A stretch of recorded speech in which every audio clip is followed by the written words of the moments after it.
Hello ladies and gentlemen, Big Daddy Top Hat here. So the game we've all been eagerly anticipating, Teenage Mutant Ninja Turtles Shredder's Revenge, has finally arrived. A title that promised to bring back the old school versions of the awesome mutant foursome and place them in a classic style cooperative brawler reminiscent of those that could be found in the late 80s arcade. After playing through the entirety of this game myself, all I can say is bloody wow. This is one of those rare occasions where a video game truly does live up to the crazy levels of hype surrounding it. So in today's highly anticipated video, not only are we going to look at what makes this game so fantastic, but we are also going to take a trip down memory lane so we can look at how we got to this magic moment and check out some of the extreme lengths that the development team went to in order to sculpt this modern day masterpiece. The beat 'em up is back, baby, and this one could be the very best of a brilliant bunch. So without further ado, let's break down the story of this epic video game further. This, ladies and gentlemen, is Teenage Mutant Ninja Turtles Shredder's Revenge. Turtles game's magnificent magnum opus. Yeah! 2012, the year of the London Olympics, the Arab Spring, and a terrible movie about the end of the world. The period is well known for many things, but one of them certainly isn't beat-em-ups. In fact, game journalist of IGN, Mitch Dyer, would do an epic job of showing to us just how much the mainstream gaming media at the time seemed to loathe the genre. Not only burying Double Dragon Neon in his review of the game that year, but in the process burying the entire genre as a whole. In his scathing piece he would write, "Let's address a sad truth nobody wants to hear. The brawler genre is not very good anymore." The beat 'em up was built on the back of arcade game design. Difficulty didn't come by design, but by consequence of clunky mechanics meant to scam kids out of more quarters.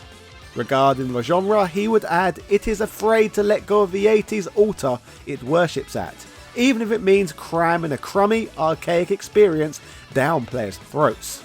Mitch Dyer, along with many other gaming journalists, had written off an entire genre as old, dated garbage that would never make a comeback.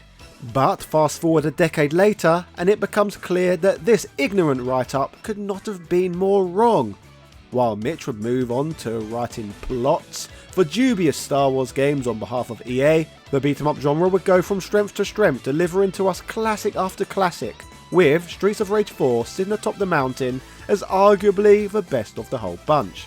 This is of course debatably until this week when we got Teenage Mutant Ninja Turtles Shredder's Revenge, a game that has proved once and for all that beat-em-ups are popular and mainstream again.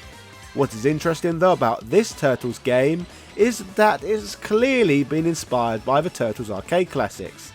But at the same time, the game's heritage is just as much rooted in the 21st century as it is linked to the arcade hits. And it also goes a hell of a long way in explaining this game's high pedigree. To grasp this further, all we need to do is look at the development studio behind the title, known as Tribute Games, who are based out in Montreal, Canada. Back in 2007, key staff members from Tribute Games worked at Ubisoft Montreal, with them developing a criminally underrated Turtles beat-em-up for Nintendo's Game Boy Advance hardware. This hidden gem was by far the greatest Ninja Turtles video game since the franchise's arcade days, delivering a fun and addictive brawler in an era in which the genre was practically dead. Most who have played this game though, including myself, describe a high caliber experience that certainly deserves some extra attention. However, this would not be the only brawler from Ubisoft Montreal, as fast forward another 3 years, we would get the surprisingly brilliant Scott Pilgrim vs. the World. This shockingly good video game, based on the now cult favourite movie of the same name, was a brilliantly fun effort, offering up the best beat 'em up that the world had seen in many years. Not bad at all for a digital only game made for Xbox Live and the PlayStation Network. But it tells you all you need to know about the level of respect that the genre was getting at the time. Even the very best games were receiving little in the way of a marketing push or fanfare. Since it was a digital only game, fast forward to December the 30th 2014, the game would be delisted from digital stores. But fortunately, this would not be the last we would see of this one. Fans would beg for years to see this video game brought back, which is exactly what would happen 7 years later in 2021, 11 years after the game's initial release. Not only was the game made readily available across all modern digital storefronts, but even physical versions of the game were manufactured this time around. With games like this, Streets of Rage 4, River City Girls and Fighting Rage being on the market simultaneously, it was clear the beat-em-up renaissance period was here. And with games like Final Vendetta and River City Girls 2 on the horizon, it has looked like things would only get better. Speaking of this new golden age for the arcade-style brawler, publishers of Streets of Rage 4, Dotemu, would shock the world once more when on March 10th, 2021, they would drop a trailer for another beat-em-up that had previously only seemed like the stuff of dreams. The magical trailer would blare out a remixed version of the classic Ninja Turtles theme tune, laid over the top of some awesome animated visuals reminiscent of the 80s American cartoon favourite. The best though was yet to come, as gameplay was quickly revealed of an all-new beat-em-up based on the arcade originals. This video would display that the game would be able to be played with at least 4-player cooperative play, and the title, full of beautiful sprite work, was being developed by none other than Tribute Games, the Montreal development studio where key staff members work, who not only brought to us Scott Pilgrim, but of course the previous decent Turtles brawler. The combination of these guys working with Dotemu, the Streets of Rage 4 publishers, made me feel like we were in very safe hands indeed. But of course, the game now had a hell of a lot of hype to live up to. As great as this game looked from the trailers, everyone was more than aware that delivering a game of the same calibre as Turtles Arcade and Turtles in Time would be a tall order indeed, but staff at Tribute Games would toil away to try and make this dream a reality. Development would progress and Dotemu would reveal more and more about the game on their YouTube channel page. But some of the coolest info on the game would begin to be published on April 13th, 2022, with the publisher releasing videos documenting the development process. Jean-Francois Major, the technical director of Tribute Games, would sit down for a coffee with Dotemu executive producer Cyrille Imbert, where they would discuss the project's inception. Major notes that he grew up with the franchise and dressed up as Donatello for Halloween as a child, with the Turtles forever being present in his life since. Imbert states that after finding success working on Streets of Rage 4, his company were keen to publish another huge beat-em-up and would open discussions with Nickelodeon about the possibility of making a new Turtles game. It would be here that Imbert and company would learn that another company had pitched to them the same idea, which was of course Tribute Games, resulting in the two companies deciding that this was the perfect opportunity to team up and clean shell. They also raise that with the boom in popularity of retro gaming and nostalgia in general, that the bringing back of the 1987 Turtles seemed like a lucrative move that would make sense. The fully animated trailer, with the theme from the original show featuring gameplay full of stunning pixel art, was exactly what gamers and long-time Turtles fans were hungry for. In a further upload to the Dotemu channel, we also got to learn more about the games from Frederick Gemus, Shredder's Revenge's designer, who brings up that he used to harass his parents to allow him to play the Turtles at the arcades. The game's director, Jonathan Levine, who also worked on the 2007 GBA game, brings up the core fun factors with the new game will be the tone, the upbeatness and all of the crazy characters of the series. That, when paired with the game's multiplayer aspect, will deliver a pick up and play experience that is perfect to enjoy with friends and family. He also mentions that he went back and played all of the old games at the start of the production, noting that with the classic arcade games that the pacing is so fast they play almost like shoot 'em ups, with enemies entering the screen in patterns, with players having to get into a rhythm to beat the stages. It was key to include this sort of pacing if they wanted a game that felt like the best Turtles of yesteryear. Stages would be designed like episodes, with the DNA of the game being reminiscent of the classic 80s cartoon. Jameis would also add that a story mode and arcade mode would both be included so that old school gamers could play the game like those from the old days, or players could opt for a more casual experience, with stages over a world map featuring challenges and more. How super easy the game was to jump in and out of was an essential ingredient that the developers wanted in Shredder's Revenge. They would also bring up how exciting it was to be introducing April and Master Splinter to the game, to not only bring in playable characters who were different from the Turtles, but also because the characters have been hanging out with the heroic foursome for so long. In terms of the rest of the game's cast, Jameis mentions that he wanted the game to include as large a scope of different characters together as possible, drawing comparisons with a 90s kid playing with all of their Turtles action figures simultaneously. Also mentioning that the game would be littered with cameos and Easter eggs that old school fans would appreciate. Jameis would describe what they worked on as the ultimate arcade beat-em-up game. Its gameplay is fast and all about ploughing through hordes of foot soldiers, focusing more on crowd control and getting rid of enemies quickly, rather than focusing on technical one-on-one combat like the wonderful Streets of Rage 4. Adam Marin, the game's art director, adds that from the beginning the art team's goal was simple, but lofty. We wanted to give Teenage Mutant Ninja Turtles fans a chance to relive the series' classic 80s beat-em-up action, with a greater than ever sense of personality felt in each individual asset.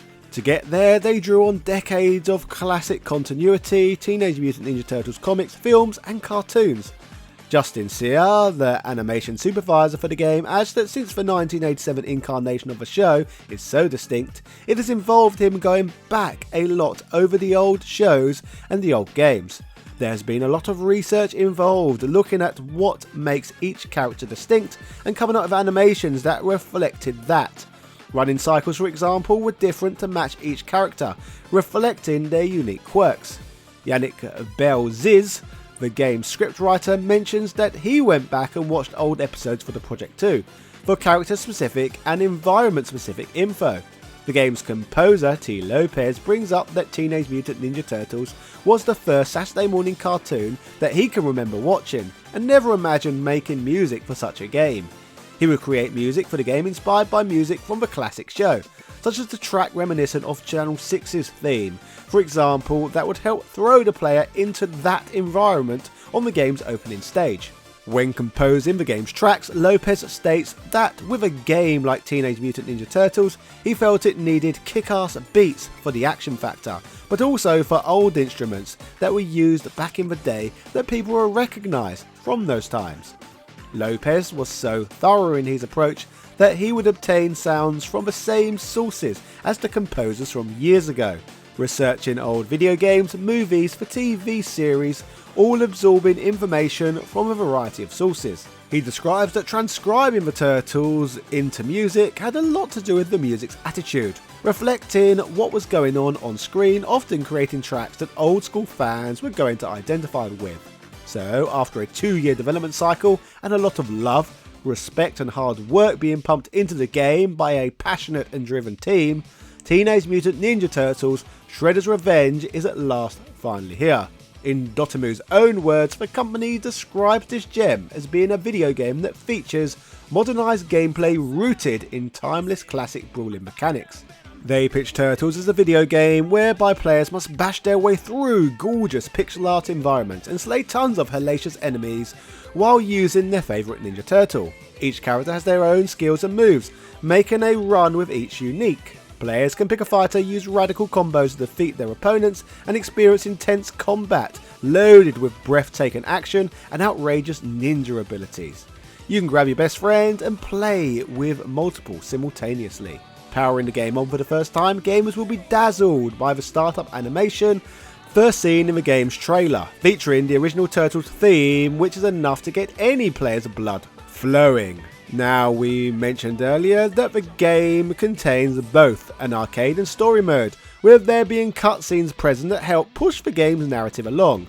As for this game's story, it starts out with Bebop and Rocksteady assaulting Channel 6 and stealing super gnarly devices to support Krang and Shredder's latest twisted plan. Throughout this adventure, the Turtles battle across a righteous range of timeless locations from the franchise that help make the experience feel all the more authentic. From Manhattan and Coney Island to city rooftops and dank sewers, there was an assortment of varied themed stages to get through, trouncing foot soldiers, triceratons and rock troops all along the way. Playing through this game myself, one of the main things I took from it is what a huge beat 'em up this is, with the title offering up a massive experience featuring a total of a whopping 16 different stages. In fact, I'm pretty sure that this is the longest arcade style beat 'em up I have ever played through, with this unique brawler offering up an insane amount of variety from its stages to all of the crazy different bosses to take out. This mind-blowing nostalgia fest essentially brings along old school gameplay that has been enhanced through the use of its super fresh mechanics. This is emphasised through the game's brawling mechanics that have plenty in common with the games of old, but brings plenty of new elements to the table too. What I mean by this is that you can perform classic moves such as the jumping diving kick, or perform the iconic manoeuvre of picking up an opponent, then comically hurling them towards your viewing monitor. It is touches like this that help make the game feel in tune with the greatness that came before it. But to be fair, not only do the Turtles have richer general movesets than what came before, with manoeuvres that are unique to each in-game character, but the game also introduces what is essentially a combo meter, with fighters able to build it up by performing combos against opponents.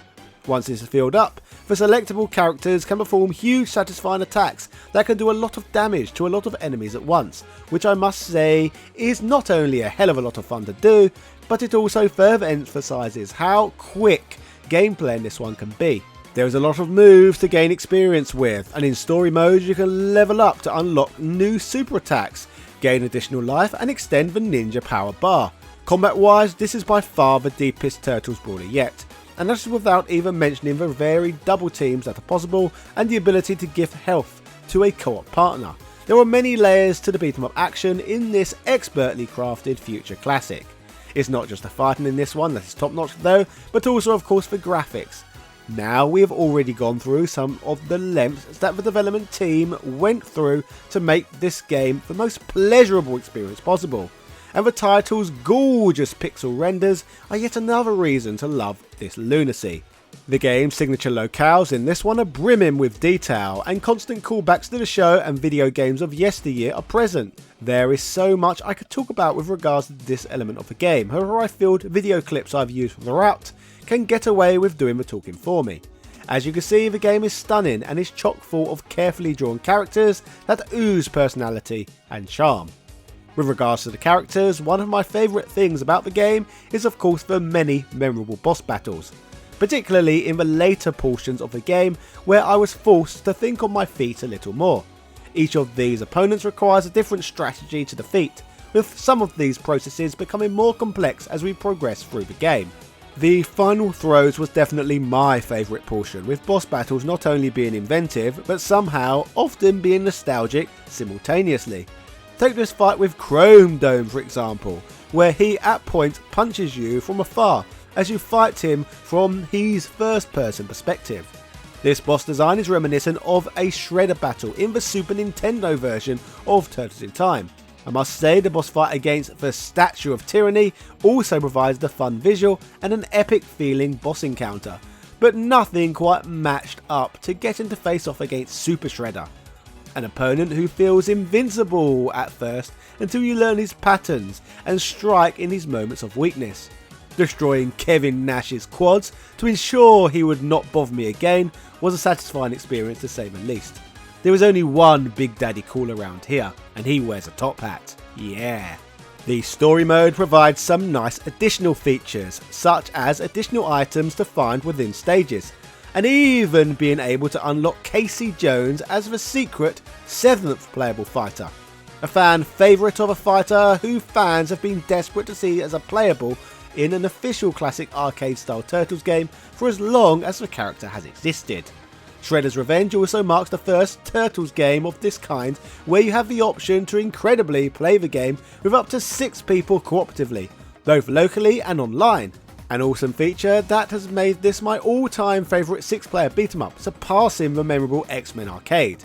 The whole video game is laced together with a banging original soundtrack, which as mentioned was composed by T. Lopez, which in my opinion fits the theme and feel of the game perfectly. Like much of the rest of this game, it all sounds quite familiar, yet at the same time sounds so fresh. Since beating story mode, I am highly keen to play this game more so that I can continue to take in the atmosphere and complete more of the challenges. I loved everything about this game, and I feel it built on the likes of Turtles in Time and Turtles Arcade perfectly, presenting a modern experience that still has plenty of callbacks that remind us of a time that makes us all feel warm and fuzzy.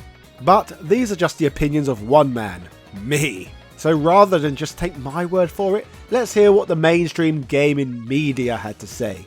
IGN, the company who had a journalist write off beat 'em ups completely 10 years ago, would summarise, Teenage Mutant Ninja Turtles Shredder's Revenge is exactly what it looks like. A lovingly crafted reimagining of the Teenage Mutant Ninja Turtles arcade beat 'em ups from one of the best beat 'em up developers in the business today. It's the perfect game to have in the library for when a group of friends come over and you want to play something that's simple, fun, and can be comfortably finished in a single sitting. Destructoid would add, Teenage Mutant Ninja Turtles Shredder's Revenge is a delightful celebration of the heroes in a half shell. More importantly, it's simply a hell of a lot of fun to play. For anyone who ever jumped off of a schoolyard wall, tree branch in hand shouting "Cowabunga," Shredder's Revenge is absolutely worth shelling out for. GameSpot would write, the game is a tremendous labour of love that lives up to the legacy of Turtles in Time and the brawlers that came before it. Combat is fast paced and simple yet satisfying, while new features help modernise the action without tampering with its 16-bit essence. Rehashing a classic retro game is always a tough ask, but Shredder's Revenge avoids the obvious pitfalls and successfully brings about the revival of everyone's favourite Mutant Turtles. Nintendo Life would perhaps give some of the game the best praise of all, with them concluding that Teenage Mutant Ninja Turtles Shredder's Revenge is the best Turtles beat 'em up ever made, and a faster, better looking and more entertaining affair than even Streets of Rage 4. It looks delicious, sounds superb, and rekindles childhood memories beyond all expectations, time warping you back to 1987. So let's close by saying Shredder's Revenge is an unprecedented celebration. So there you have it, ladies and gentlemen, unanimous praise across the board from multiple different sources, including myself. If someone had have asked me a few years ago if a Teenage Mutant Ninja Turtles game would be released in the future that trounces all of the classics from the franchise, I would have scoffed in their face. But this ridiculous game has proved to me and all of the doubters that we are wrong, delivering not only the greatest Turtles game ever made, but one of the most epic, fun, and quite frankly charming beat 'em ups that the world has ever seen. This game is right up there with Streets of Rage 4, and although the pacing and gameplay is very different, a strong case could be argued that this game is even bigger and better. But I'll leave you to debate about that in the comment section down below. Regardless, there is no doubt in my mind regarding this one's quality. This game is beat 'em up bliss, and a title we will all be talking about for many, many years to come. It is that bloody special. So that just about rounds up this long boy of a video. That, ladies and gentlemen, was the story of Teenage Mutant Ninja Turtles Shredder's Revenge. An episode I have been eagerly looking forward to making for over a year now. If you are new here and found this video due to the fact that Shredder's Revenge is a trending topic, I have actually covered loads of Turtles games in the past, including the 2007 GBA game we mentioned earlier in the video, so why not check out my Turtles playlist right now. Videos like this are in part made possible due to my wonderful supporters over on Patreon. If you like deep dives like this and are eager to see them before the rest of my audience, then please consider backing the show on Patreon. I would love your money. Thanks. Speaking of patrons, special thank yous go out to A Murder of Crows, Carl Johnson, Sebastian Velez, Hail Paulo Lopez, Nostalgia Collector, Ben Harradine, Corey Imar Sr., Ron Dinch, Evan Border, Philip Manth, Azar Arkai, Dropkin Varela, Michael Cullix, Ago, Jordan Duran, Ian Boyle, Nick Daniels, Princess Zana, Daniel Daly, Computer Man, House of a Ted, Gary Pinkett, ECU Professor, Johnny Holly, August Piazza, Justin Wang, Capcom vs SNK, Hermes Gonzalez, Man Shovel, Michael Hall, Sang Hee, Norma Stitz, Langston Miller, Noob, Sarah Powell, Vladimir Renee, Marvin Liga, TOG Driver, Lewis Viant, John Bates, David Bauer, Chris Fisk, Rick67, Antonio Rodriguez, Craig Jenkins, Synth Spaces, Punk Toast, and everybody else who supports my work on the Patreon platform. Thank you so much, and I shall see you all again very soon. Yeah, cheerio.